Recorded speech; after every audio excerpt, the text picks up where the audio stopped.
Aquel inspector que se había quedado en el coche era un hombre muy paciente, porque transcurrió bastante rato antes de que me reuniera con él. Su rostro se sombreció cuando le mostré la caja vacía. Adiós a la recompensa, dijo en tono abatido. Si no hay dinero, no hay paga. Si el tesoro hubiera estado ahí, el trabajo de esta noche nos habría valido a Sam Brown y a mí 10 libras por cabeza. El señor Tadeusz Sholto es rico, dije. Él se ocupará de que se hagan recompensas, con tesoro o sin él. Pero el inspector negó con la cabeza en un gesto de desaliento. Un mal trabajo, repitió, y lo mismo pensará Athelney Jones. Su predicción resultó acertada, porque el policía se quedó completamente pálido cuando llevé a Carey Street y le mostré la caja vacía. Holmes, el detenido y él acababan de llegar, porque habían cambiado de plan por el camino y habían ido a informar a una comisaría.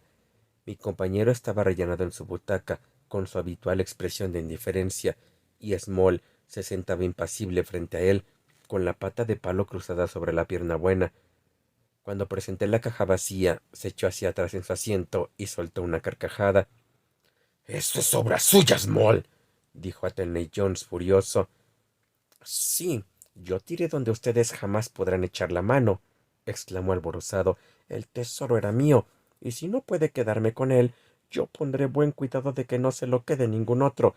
Les aseguro que ningún ser viviente tiene derecho a él, con excepción de 3 hombres que cumplen condena en el presidio de Andamán y de mí mismo. Me consta que yo ya no podré aprovecharlo, y sé que ellos tampoco. En todo momento he actuado en su nombre, tanto como en el mío propio. Siempre hemos sido fieles al signo de los 4. Pues bien, sé que ellos habrían querido que hiciera lo que he hecho, arrojar el tesoro al Támesis, antes que permitir que se lo quedasen los amigos y familiares de Sholto o de Morstan. No le hicimos a Ashmer lo que le hicimos para enriquecerlos a ellos.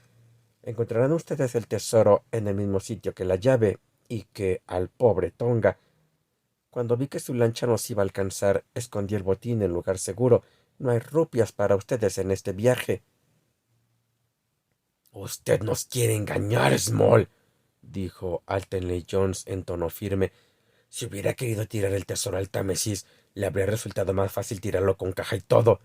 Más fácil para mí tirarlo, y más fácil para ustedes recuperarlo, respondió Small con una astuta mirada de soslayo. Un hombre lo bastante listo como para seguirme la pista tiene que ser también lo bastante listo como para sacar una caja de hierro del fondo de un río. Pero ahora que las joyas están esparcidas a lo largo de unas 5 millas, puede que le resulte más difícil. La verdad es que me rompió el corazón tirarlas. Estaba medio loco cuando ustedes nos alcanzaron, pero de nada sirve lamentarse. He pasado buenos y malos momentos en mi vida, pero he aprendido a no arrepentirme de nada. Ese es un asunto muy serio, Small, dijo el inspector. Si hubiera usted ayudado a la justicia, en lugar de burlarla de este modo, habría tenido más posibilidades a favor en su juicio. ¿La justicia? Se burló el expresidiario. Bonita justicia.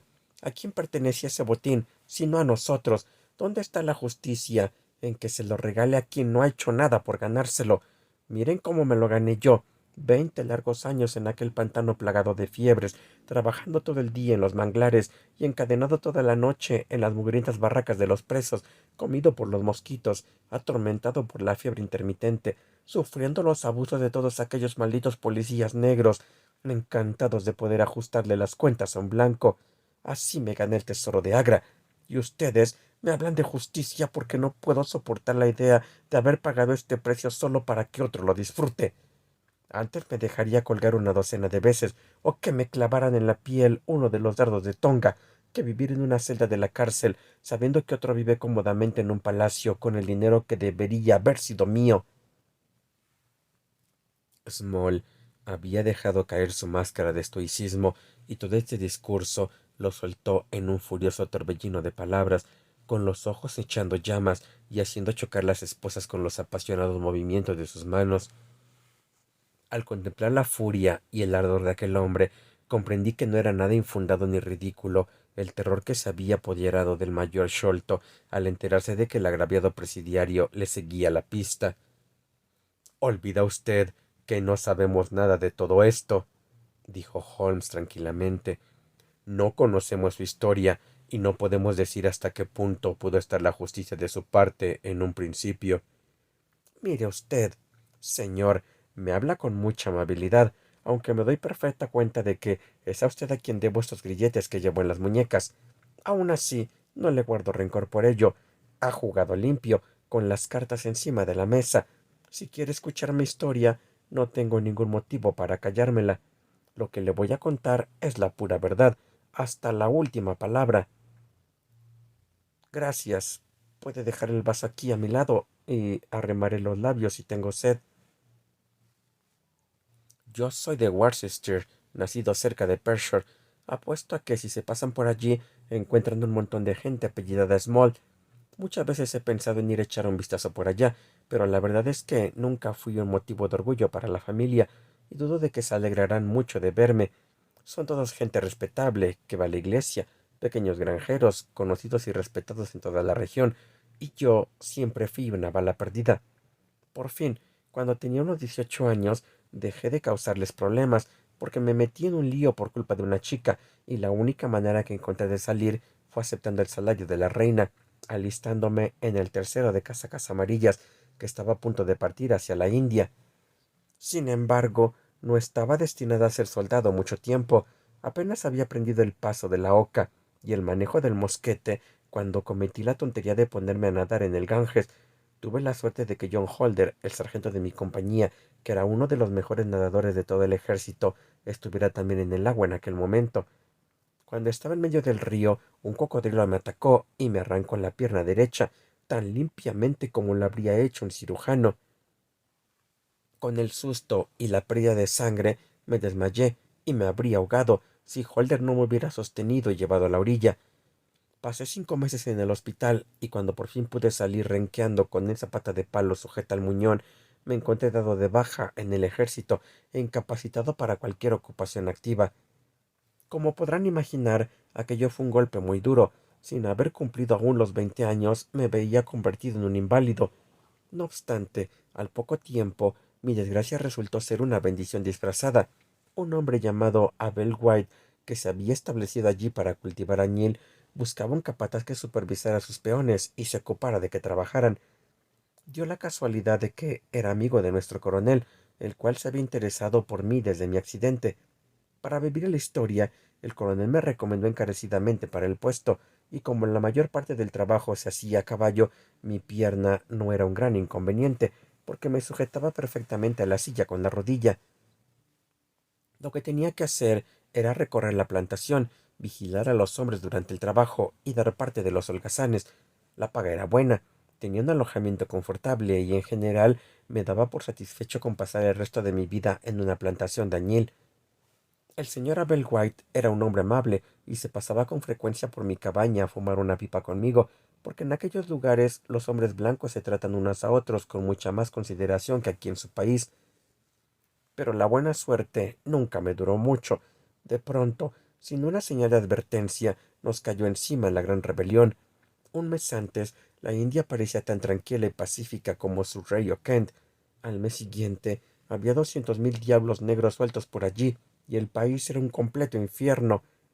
Pero ustedes, caballeros, ya deben saber todo esto, probablemente mejor que yo, porque nunca fui muy aficionado a la lectura. Yo solo sé lo que vi con mis propios ojos.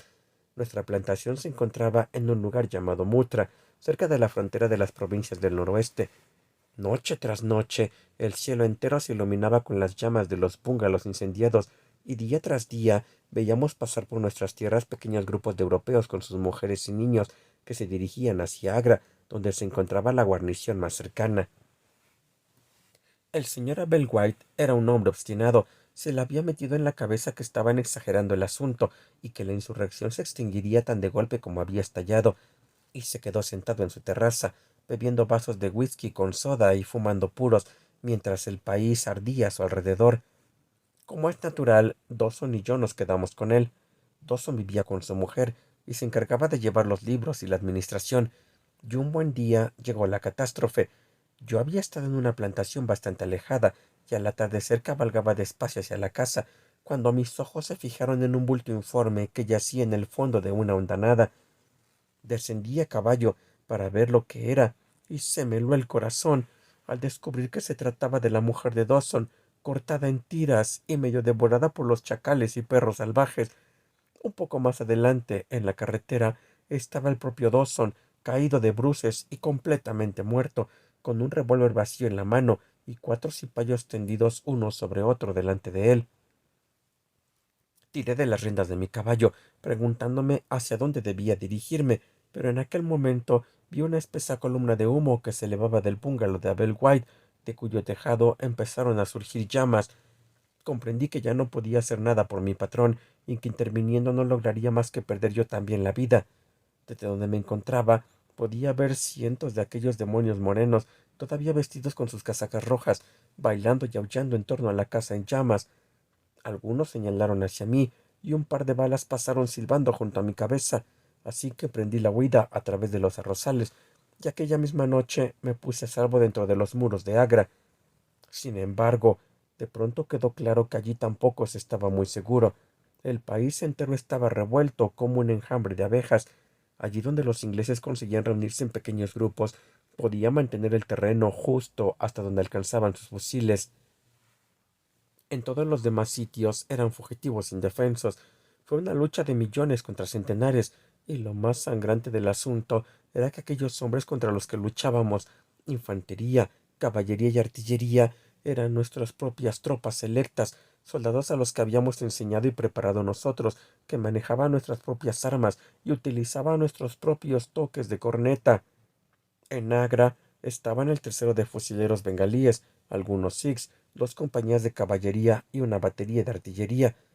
Se había formado también un cuerpo voluntario de empleados y comerciantes, y a él me incorporé con mi pata de palo y todo. A principios de julio hicimos una salida para enfrentarnos con los rebeldes de Shanghun, y lo hicimos retroceder por algún tiempo, pero se nos acabó la pólvora y tuvimos que volver a refugiarnos en la ciudad. De todas partes nos llegaban las peores noticias, lo cual no es de extrañar, porque si miran ustedes el mapa, verán que nos encontrábamos en el corazón mismo del conflicto.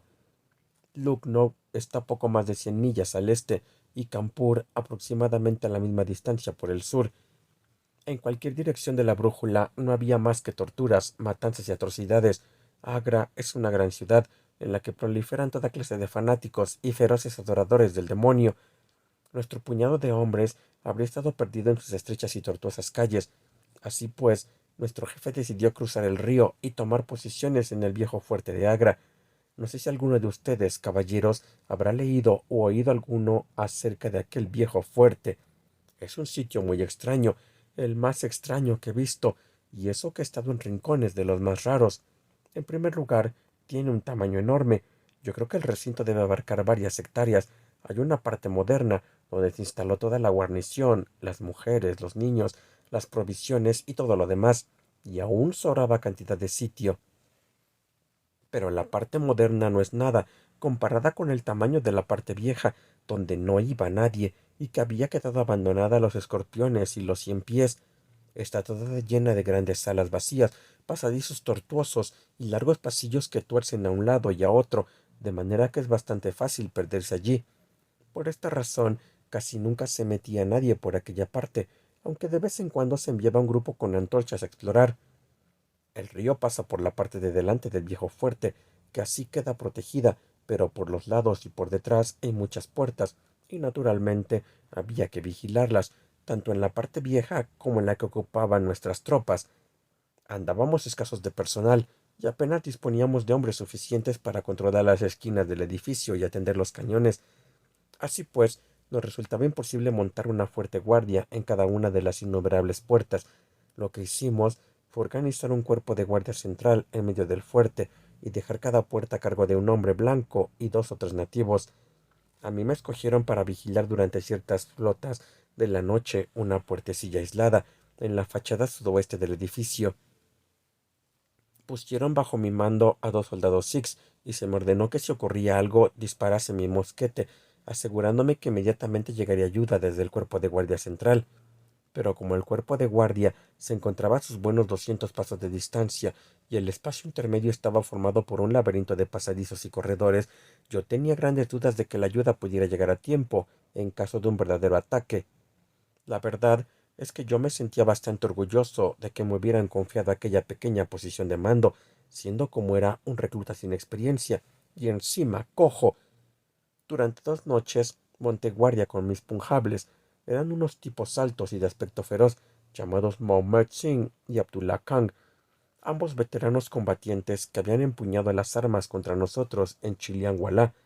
Hablaban inglés bastante bien, pero yo apenas podía arrancarles unas pocas palabras. Preferían quedarse juntos y charlar toda la noche en su extraña jerga sikh. Yo solía situarme fuera de la puerta, contemplando el ancho y ondulante río y el centelleo de las luces de la gran ciudad. El redoblar de los tambores, el batir de los timbales y los gritos y alaridos de los rebeldes, ebrios de opio y de bank, bastaban para que nos acordáramos durante toda la noche de los peligrosos vecinos que teníamos al otro lado del río. Cada 2 horas el oficial de noche recorría todos los puestos de guardia para asegurarse que todo iba bien. La tercera noche de mi guardia era oscura y tenebrosa, con una fina y pertinaz llovizna. Era un verdadero fastidio permanecer hora tras hora en la puerta con aquel tiempo. Intenté una y otra vez hacer hablar a Miss Six, pero sin mucho éxito. A las 2 de la madrugada pasó la ronda, rompiendo por un momento la monotonía de la noche. Viendo que resultaba imposible entablar conversación con mis compañeros, saqué mi pipa y dejé a un lado el mosquete para encender una cerilla. Al instante, los 2 Sikhs cayeron sobre mí. Uno de ellos se apoderó de mi fusil y me apuntó con él a la cabeza, mientras el otro me aplicaba un enorme cuchillo a la garganta y juraba entre dientes que me lo clavaría si me movía un paso. Lo primero que pensé fue que aquellos hombres estaban confabulados con los rebeldes y que aquello era el comienzo de un asalto. Si nuestra puerta caía en manos de los cipayos, todo el fuerte caería, y las mujeres y niños recibirían el mismo tratamiento que en Campur. Es posible que ustedes, caballeros, crean que pretendo darme importancia, pero les doy mi palabra de que cuando pensé aquello, a pesar de sentir en mi garganta la punta del cuchillo, abrí la boca con la intención de dar un grito, aunque fuera el último de mi vida, para alertar a la guardia principal. El hombre que me sujetaba pareció leer mis pensamientos, porque cuando yo tomaba aliento susurró: No hagas ningún ruido. El fuerte está seguro. No hay perros rebeldes a este lado del río. Se notaba en su voz que decía la verdad, y supe que si levantaba la voz era hombre muerto. Podía leerlo en sus ojos castaños de aquel hombre. Así que aguardé en silencio hasta enterarme de lo que querían de mí. Escúchame, Sahib, dijo el más alto y feroz de los dos, al que llamaban Abdullah Khan. O te pones de nuestra parte ahora mismo, o tendremos que hacerte callar para siempre. El riesgo que corremos es demasiado grande para que vacilemos.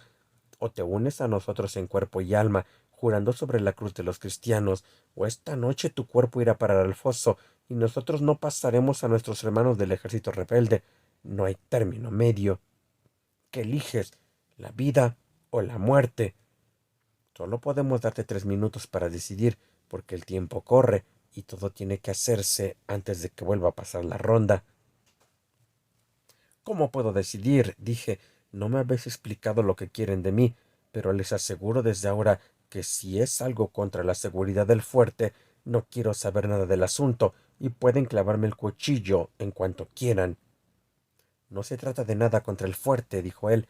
Solo te pedimos que hagas lo que todos tus compatriotas vienen a hacer a esta tierra. Te proponemos que te hagas rico. Si te unes a nosotros esta noche, te juramos sobre este cuchillo desenvainado y con el triple juramento que ningún Sikh ha roto jamás, que tendrás tu parte equitativa del botín. Una cuarta parte del tesoro será tuya. No podemos hacer una oferta más justa. ¿Pero de qué tesoro me hablas? Pregunté. Estoy tan dispuesto a hacerme rico como pueden estarlo ustedes, pero tienen que decirme cómo vamos a lograrlo. Entonces, ¿estás dispuesto a jurar por los huesos de tu padre, por el honor de tu madre, por la cruz de tu religión, que no levantarás la mano ni dirás una palabra contra nosotros, ni ahora, ni después? Lo juraré, dije, siempre que el fuerte no corra peligro. En tal caso, mi compañero y yo juraremos que tendrás una cuarta parte del tesoro, que dividiremos a partes iguales entre nosotros cuatro. No somos más que tres, dije yo. No.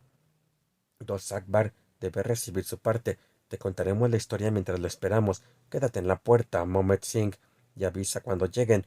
El asunto es el siguiente, Sahib, y te lo cuento porque sé que los Feringers se sienten obligados por sus juramentos y que podemos confiar en ti.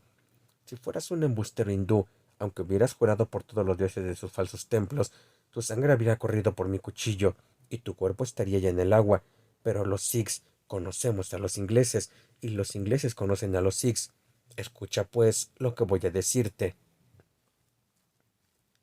En las provincias del norte hay un raja que posee muchas riquezas, aunque sus tierras son pequeñas. Gran parte le heredó de su padre, y mucho más le reunió él mismo, porque es un hombre de carácter ruin, más propenso a acaparar oro que a gastarlo. Cuando estalló la revuelta, quiso estar a bien con el león y con el tigre, con los cipayos y con el gobierno de la compañía. Sin embargo, poco después, empezó a creer que se acercaba el fin de los hombres blancos, porque las noticias que le llegaban de todas partes no hablaban más que de su muerte y su derrota. Aun así, como era hombre precavido, trazó sus planes de manera que pasara lo que pasara, le quedara al menos la mitad de su tesoro. Todo el oro y la plata los guardó consigo en las bóvedas de su palacio, pero las piedras más preciosas y las perlas más perfectas que poseía las metió en un cofre de hierro y se las confió a un sirviente de confianza, para que éste, disfrazado de mercader, las trajera a la fortaleza de Agra, donde estarían a salvo hasta que vuelva a haber paz. Así, si triunfan los rebeldes, él conservará su dinero, pero si vence la compañía, salvará sus joyas. Después de dividir así su tesoro, se sumó a la causa de los cipayos, porque estos eran los más fuertes en torno a sus fronteras.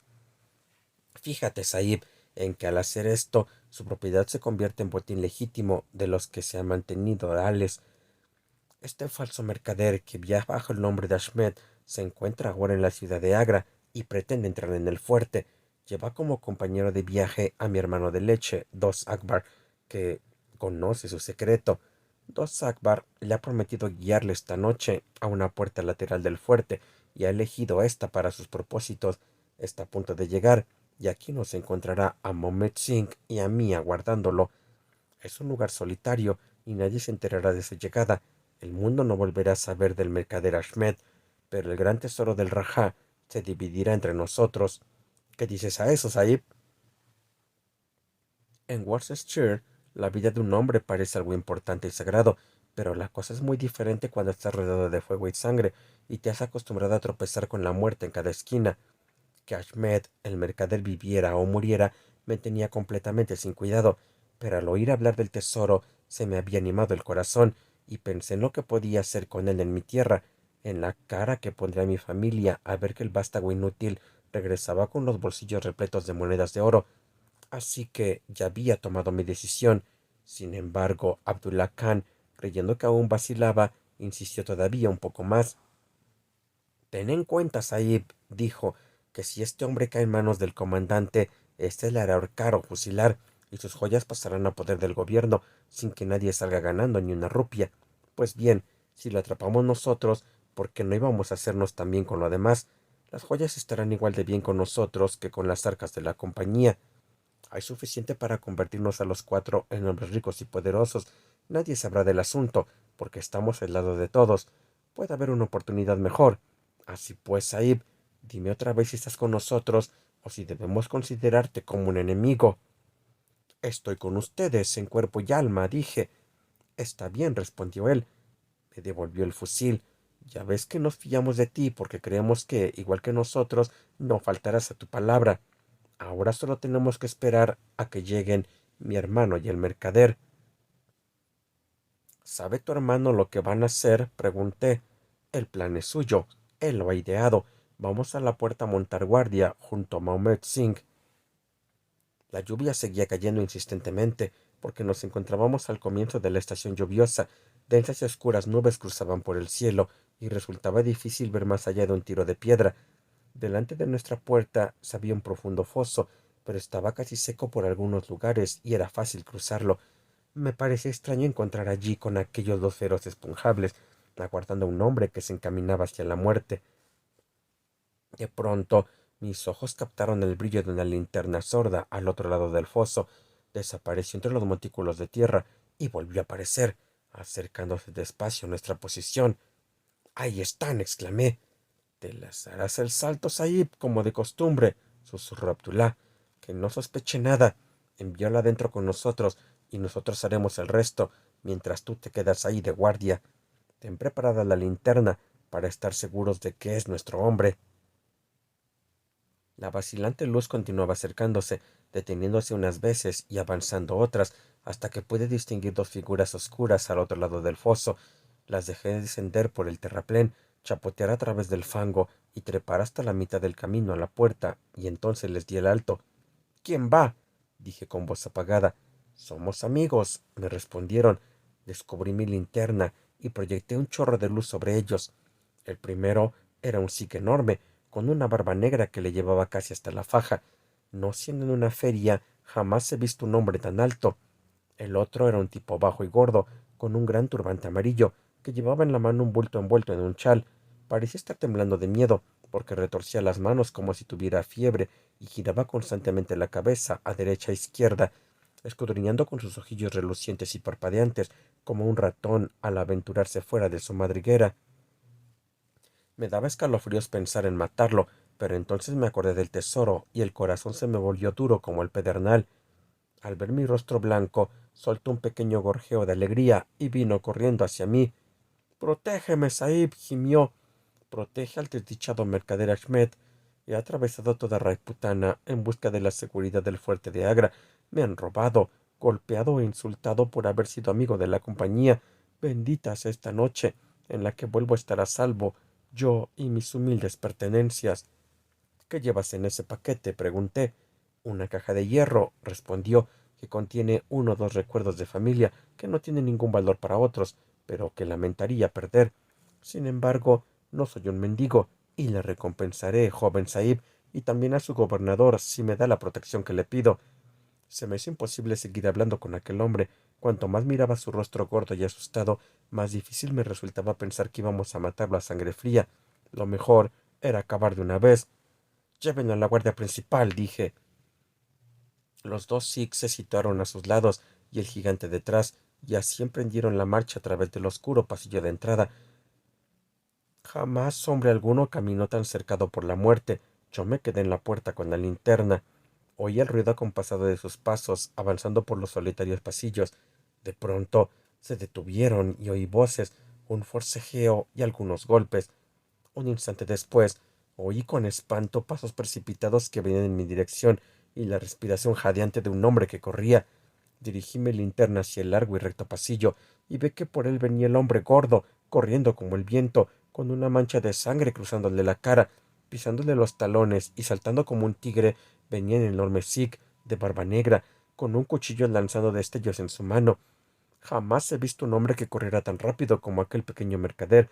Iba sacándole ventaja al sikh, y me di cuenta de que si pasaba por donde yo estaba y lograba salir al aire libre, todavía podría salvarse. Mi corazón empezó a ablandarse, pero una vez más pensar en el tesoro me volvió duro y despiadado. Cuando pasaba corriendo junto a mí, le metí mi fusil entre las piernas y cayó dando un par de vueltas como un conejo alcanzado por un disparo. Antes de que pudiera incorporarse, el sí cayó sobre él y le hundió el puñal dos veces en el costado. El hombre no soltó ni un gemido, ni movió un solo músculo, quedando tendido donde había caído. Yo creo que se había roto el cuello al caer.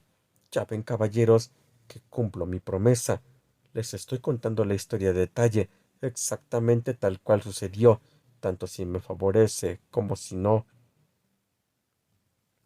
Small dejó de hablar y extendió las manos esposadas para coger el whisky con agua que Holmes le había preparado.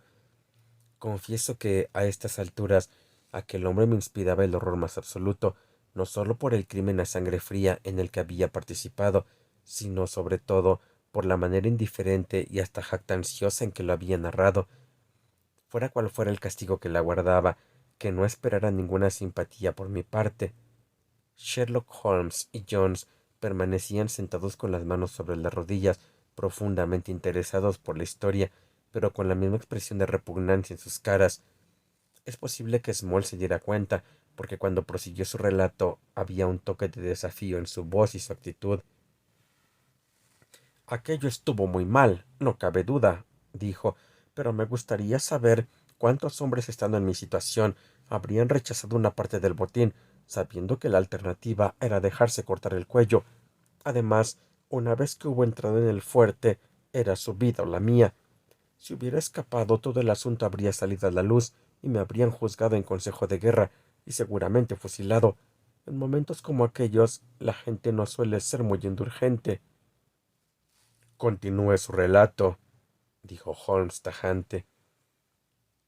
Bueno, pues entre Abdullah, Akbar y yo cargamos con él, y vaya si pesaba. A pesar de lo bajo que era, Mohammed Singh se quedó de guardia en la puerta. Lo llevamos a un lugar que los sikhs ya tenían preparado. Quedaba algo lejos, en un pasillo tortuoso que llevaba una gran sala vacía, y cuyas paredes de ladrillos estaban cayendo a pedazos. En un punto, el suelo de tierra se había hundido, formando una tumba natural, y allí dejamos a Ahmed, el mercader.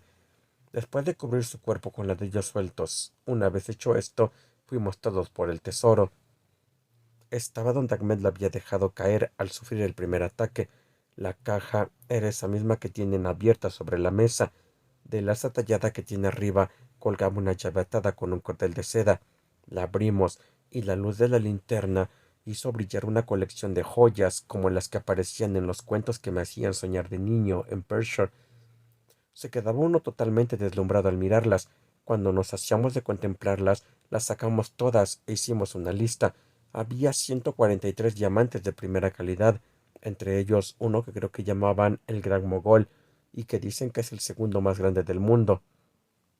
Había además 97 esmeraldas preciosísimas y 160 rubíes, aunque algunos eran pequeños.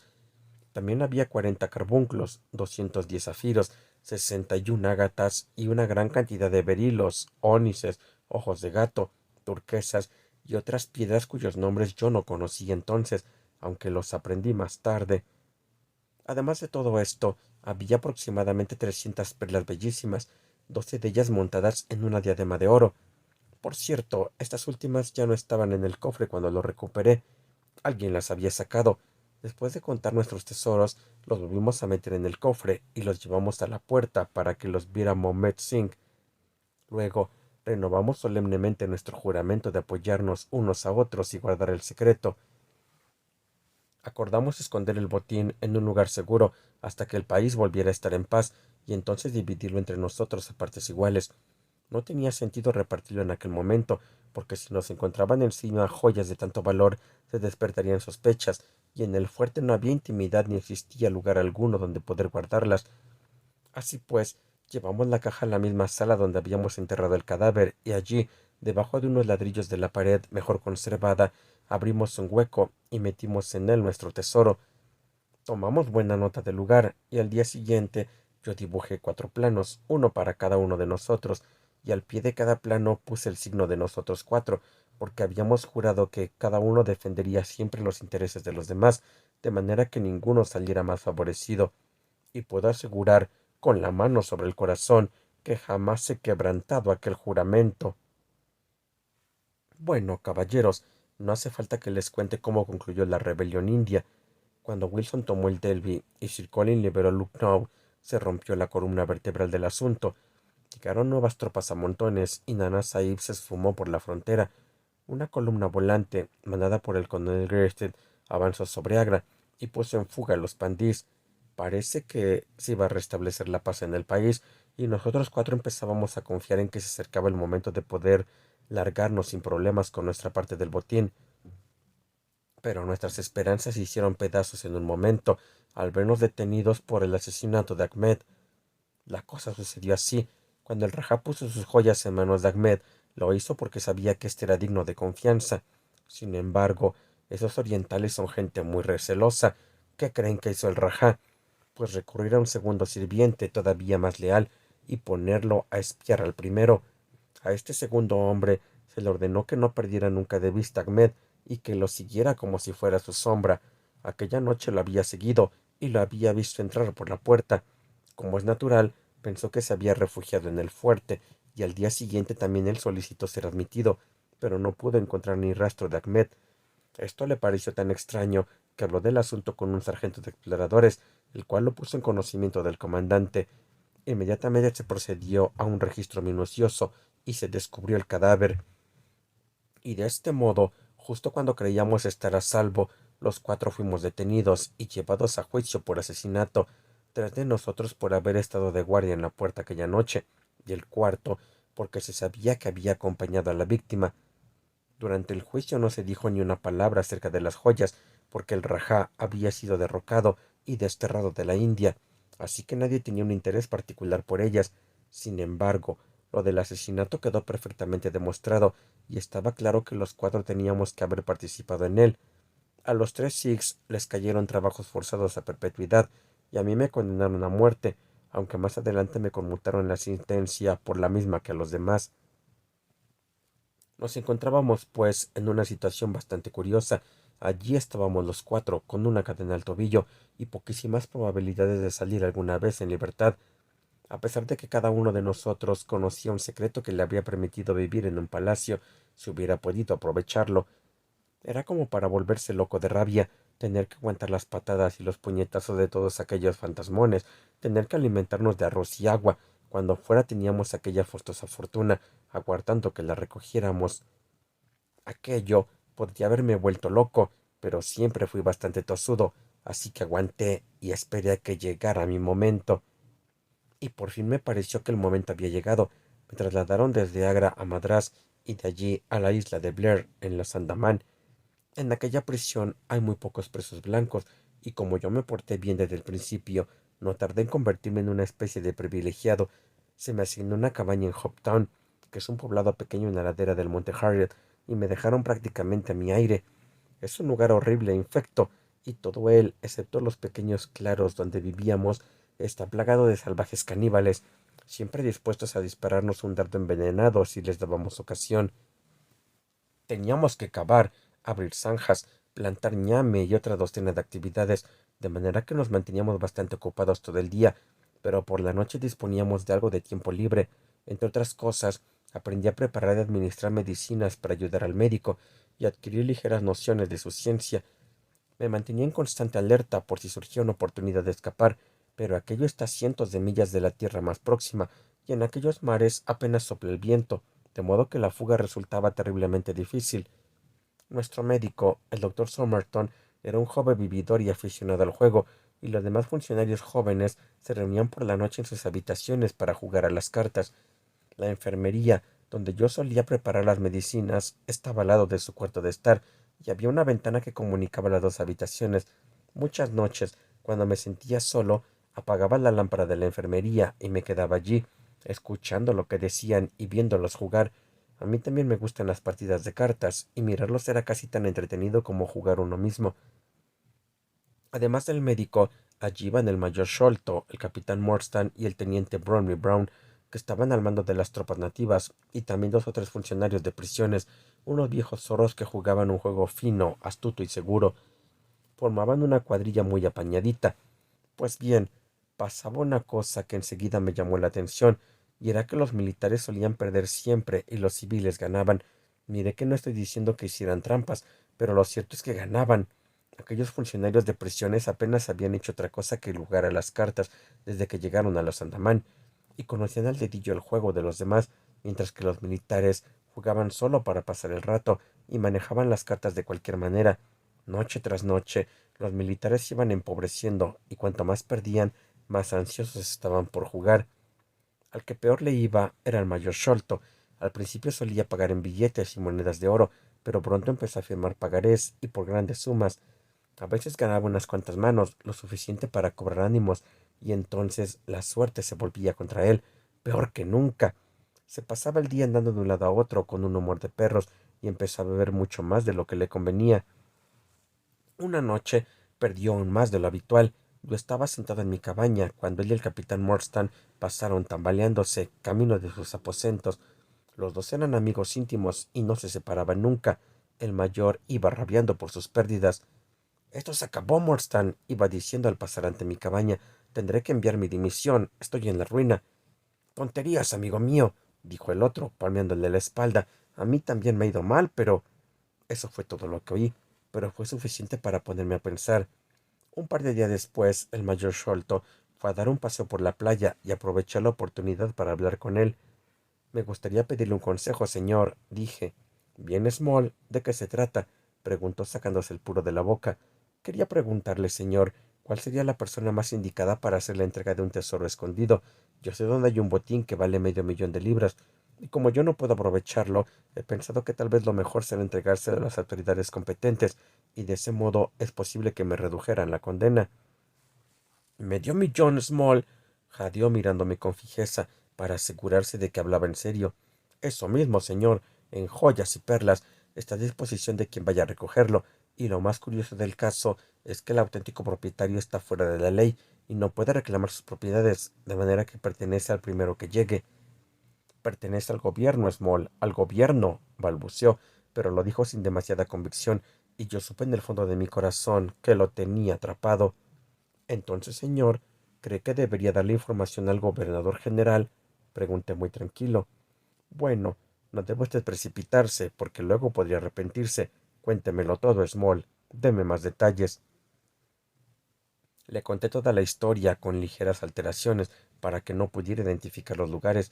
Cuando terminé mi relato, se quedó completamente inmóvil, pensando intensamente por el modo en que le temblaba el labio.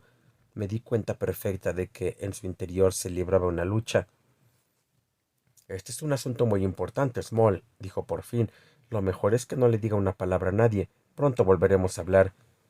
2 noches después, el mayor vino a mi cabaña en mitad de la noche, alumbrándose con una linterna, y acompañado por su amigo, el capitán Morstan.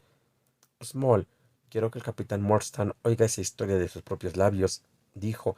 Yo la repetí tal como la había contado la vez anterior. Suena auténtico, ¿verdad? Dijo. Parece lo bastante bueno como para hacer algo al respecto. El capitán Morstan asintió.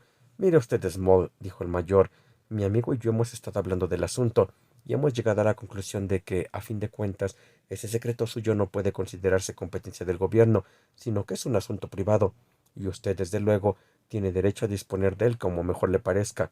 Ahora la pregunta es, ¿qué precio pedirá usted? Si nos pusiéramos de acuerdo en las condiciones, podría interesarnos hacer cargo del asunto, o al menos tomarlo en consideración. Procuraba hablar en tono frío y despreocupado, pero le brillaban los ojos de excitación y codicia. En cuanto a eso, caballeros, respondí, procurando también mostrarme frío, pero sintiéndome tan excitado como él. Solo hay un trato que pueda hacer un hombre en mi situación. Quiero que ustedes me ayuden a conseguir la libertad, y que hagan lo mismo con mis 3 compañeros. Entonces los aceptaremos en la sociedad y les daremos una quinta parte para que se la repartan entre ustedes. Oh, dijo él, una quinta parte. Eso no es muy tentador. Vendrían a ser unas 50.000 libras por cabeza, dije yo. Pero ¿cómo vamos a conseguirte la libertad? Sabe muy bien que pide un imposible. Nada de eso, respondí. Lo tengo todo pensado hasta el último detalle. El único impedimento para la fuga es que no podemos conseguir una embarcación adecuada para el viaje, ni provisiones que nos duren tanto tiempo. Pero en Calcuta o en Madrás hay montones de yates y quiches pequeños que nos servirían perfectamente. Nosotros subiremos a bordo por la noche, y si ustedes nos dejan en cualquier parte de la costa india, habrán cumplido su parte del trato.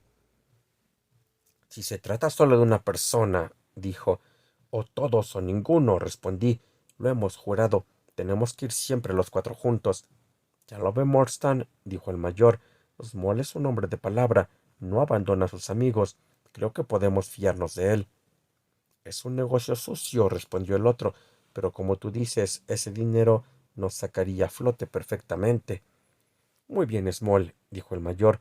Supongo que tendremos que aceptar sus condiciones, pero como es natural, antes tendremos que comprobar la veracidad de su historia. Dígame dónde es escondida la caja, y yo solicitaré un permiso e iré a la India en el barco mensual de suministro para investigar el asunto. No tan deprisa, dije yo, que me iba enfriando a medida que él se acaloraba. Tengo que obtener el visto bueno de mis 3 camaradas. Ya le digo que tenemos que ser los 4 o ninguno. Tonterías, estalló. ¿Qué pintan esos 3 negros en nuestro trato? Negros o azules, dije yo, están conmigo en esto y vamos todos juntos. Pues bien, el trato se cerró en una segunda reunión a la que asistieron Mohammed Singh, Abdullah Khan y Dos Akbar. Volvimos a discutir el asunto y al final nos pusimos de acuerdo.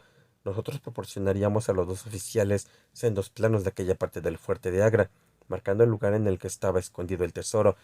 El mayor Sholto iría a la India a verificar nuestra historia. Si encontraba el cofre, debía dejarlo donde estaba, enviar un pequeño yate pertrechado para el viaje, con instrucciones de atracar frente a la isla de Rutland. Ya nos las arreglaríamos nosotros para llegar allá. Y por último, regresar a su puesto. A continuación, el capitán Morstan solicitaría un permiso, iría a reunirse con nosotros en Agra y allí repartiríamos por fin el tesoro. El capitán se llevaría su parte y la del mayor.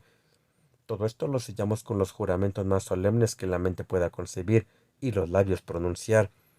Me pasé toda la noche dándole a la pluma, y por la mañana tenía terminados los dos planos firmados con el signo de los cuatro, es decir, Abdullah, Akbar, Mohammed y yo. Bien, caballeros, los estoy aburriendo con mi larga historia, y sé que mi amigo el señor Jones está impaciente por dejarme bien guardado en la jaula. Seré lo más breve que pueda. Aquel canalla de Sholto marchó a la India, pero ya no regresó jamás. Muy poco tiempo después el capitán Morstan me enseñó su nombre en una lista de pasajeros de un buque correo. Había muerto un tío suyo, dejándole en herencia una fortuna, y él había abandonado el ejército. Sin embargo, aquello no le impidió rebajarse hasta el punto de traicionar a 5 hombres, como lo hizo con nosotros. Poco después, Morstan fue a Agra, y tal como esperábamos, descubrió que el tesoro había volado.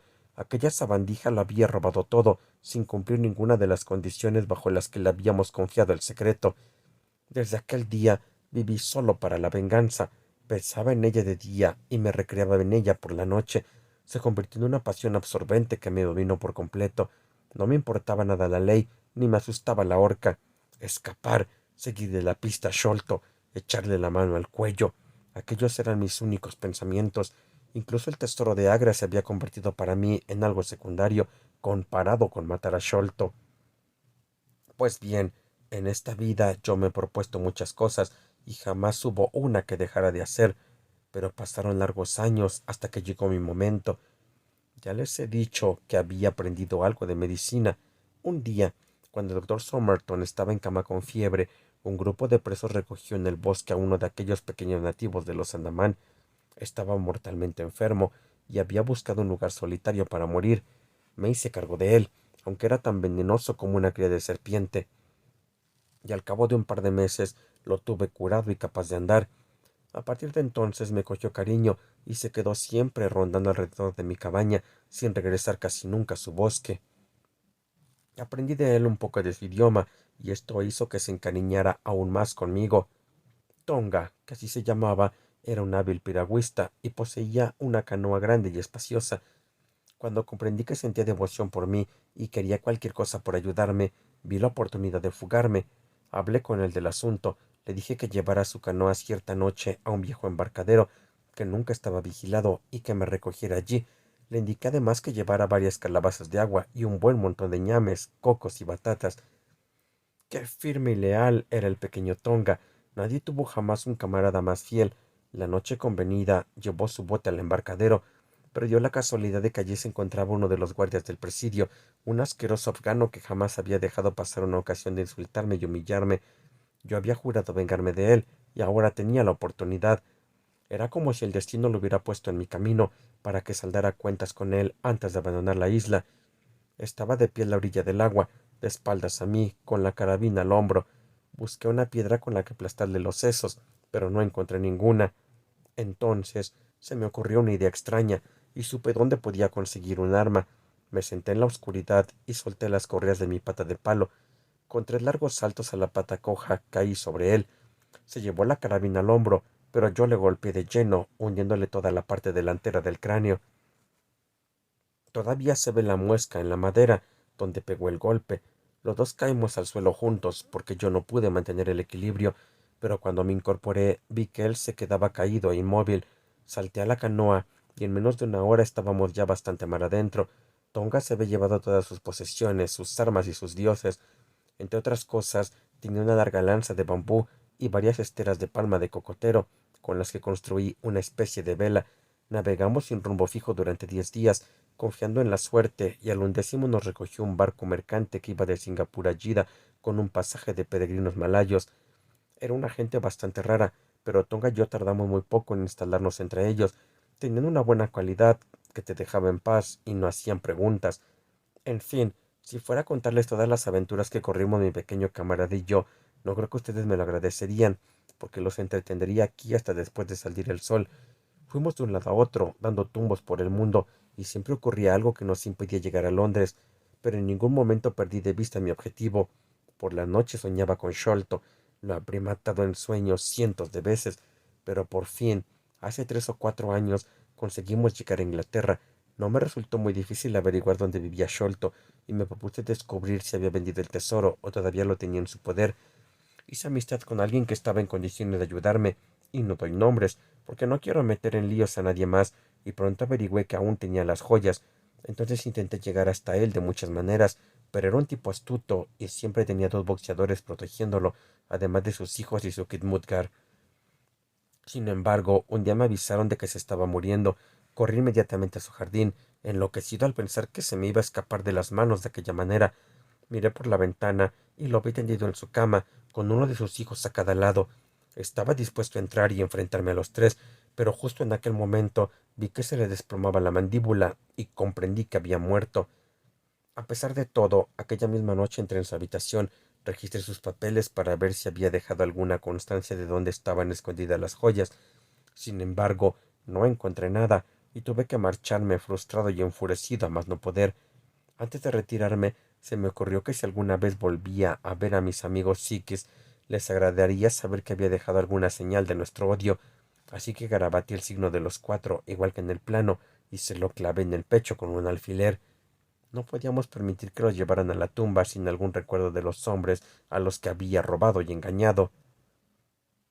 Por aquella época nos ganábamos la vida exhibiendo al pobre Tonga en ferias y sitios, así como el caníbal negro. Comía carne cruda y bailaba su danza de guerra, y al final de la jornada siempre teníamos el sombrero lleno de peniques. Seguía al corriente de todo lo que sucedía en el pabellón Pondicherry, y durante varios años no hubo novedades, aparte de que continuaban buscando el tesoro. Pero por fin llegó la noticia que tanto tiempo llevaba esperando. Habían encontrado el tesoro. Estaba en el piso alto de la casa, en el laboratorio de química del señor Bartolomeo Sholto. Me fui para allá de inmediato y eché un vistazo al sitio, pero no vi manera de llegar hasta él con mi pata de palo. Sin embargo, me enteré de que había una trampilla en el tejado y me informé de la hora a la que cenaba el señor Sholto. Me pareció que, con ayuda de Tonga, podía conseguirlo con facilidad. Lo llevé allí y le enrollé a la cintura una cuerda larga. Tonga trepaba como un gato y no tardó en alcanzar el tejado, pero la mala suerte quiso que Bartolomé Sholto se encontrara aún en su habitación, y eso le costó caro. Tonga pensaba que había hecho algo muy inteligente al matarlo, porque cuando yo llegué arriba trepado por la cuerda, lo encontré pavoneándose, orgulloso como un pavo real. Y qué sorpresa se llevó cuando lo azoté con el cabo de la cuerda y lo maldije, llamándole diablo sediento de sangre. Cogí la caja del tesoro y la descolgué por la ventana. Luego bajé yo, pero antes dejé el signo de los 4 sobre la mesa, para que se supiera que las joyas habían vuelto por fin a manos de los que más derecho tenían a ellas. Entonces Tonga recogió la cuerda, cerró la ventana y salió por donde había entrado. Creo que no tengo más que contarles. Había oído a un barquero hablar de lo veloz que era la lancha de Smith, la Aurora, y pensé que nos vendría muy bien para escapar. Me puse de acuerdo con el viejo Smith y pensaba pagarle una fuerte suma si nos llevaba a salvo nuestro barco. Supongo que Smith se daba cuenta de que aquí había gato encerrado, pero no sabía nada de nuestro secreto. Esta es toda la verdad, y si se la he contado, no ha sido para divertirlos, ya que ustedes me han juzgado una mala pasada, sino porque creo que mi mejor defensa consiste en no ocultar nada y dejar que todos sepan lo mal que se portó conmigo el mayor Sholto y lo inocente que soy de la muerte de su hijo. Un relato extraordinario, dijo Sherlock Holmes, un cierre apropiado para un caso sumamente interesante.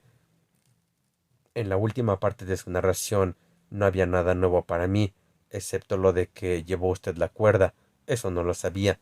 Por cierto, tenía la esperanza de que Tonga hubiera perdido todos sus dardos, pero se las arregló para dispararnos uno en la lancha. Los había perdido todos, excepto el que llevaba montado en la cerbatana. Ah, claro, dijo Holmes. No se me había ocurrido. ¿Hay algún otro detalle que deban preguntarme? Preguntó el preso en tono afable. Creo que no, respondió mi compañero.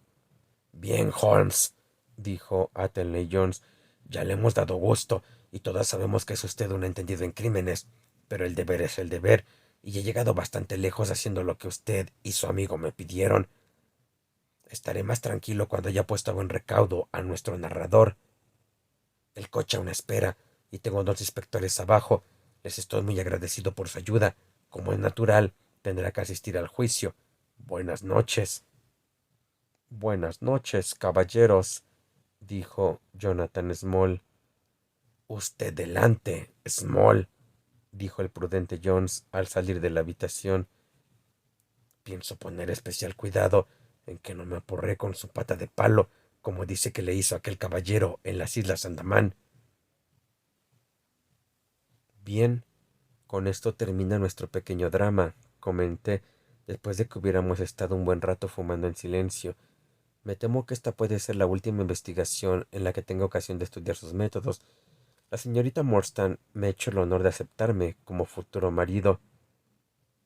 Holmes dejó escapar un gemido de lamentación. Me temía algo así, dijo, y sinceramente no puedo felicitarle. Me sentí un poco ofendido. ¿Tiene algún motivo para que le desagrade mi elección? Pregunté. No, en absoluto. Opino que es una de las muchachas más encantadoras que he conocido y podrá haber resultado muy útil en un trabajo como el nuestro. Posee verdadero talento para estas cosas. Fíjese en cómo conservó el plano de Agra, seleccionándolo entre todos los demás papeles de su padre. Pero el amor es una cosa emotiva, y todo lo emotivo es contrario a la razón pura y serena que yo valoro por encima de todo lo demás. Yo nunca me casaría, porque eso podría condicionar mi buen juicio. Confío, dije, echándome a reír, en que mi buen juicio logre sobrevivir a esta prueba, pero le veo fatigado. Sí, ya me viene la reacción. Durante la próxima semana estaré más flojo que un trapo. Es extraño, dije, cómo alternan en usted periodos de lo que en otra persona podríamos llamar vagancia, como arranques de energía y vigor deslumbrantes. Sí, respondió, llevo dentro de mí materiales para ser un vago de campeonato y también un tipo de lo más activo. A veces me acuerdo de aquella frase del viejo Goethe: Schaut das Natur not ein Mensch es schuf, den zum wilden Manns war so schelmen de Stoff. Y por cierto, volviendo al asunto de Norwood, ya ve usted que como yo sospechaba, tenían un cómplice en la casa, que no puede ser otro que Lal Rao, el mayordomo. Así pues, a John le corresponde en exclusiva el honor de haber capturado al menos un pez en su gran redada. El reparto me parece tremendamente injusto, comenté. Usted ha hecho todo el trabajo en este asunto. Yo he conseguido una esposa. John se lleva el mérito. ¿Quiere decirme qué le queda a usted? ¿A mí? Dijo Sherlock Holmes. Me queda todavía el frasco de cocaína. Y levantó su mano blanca y alargada para cogerlo.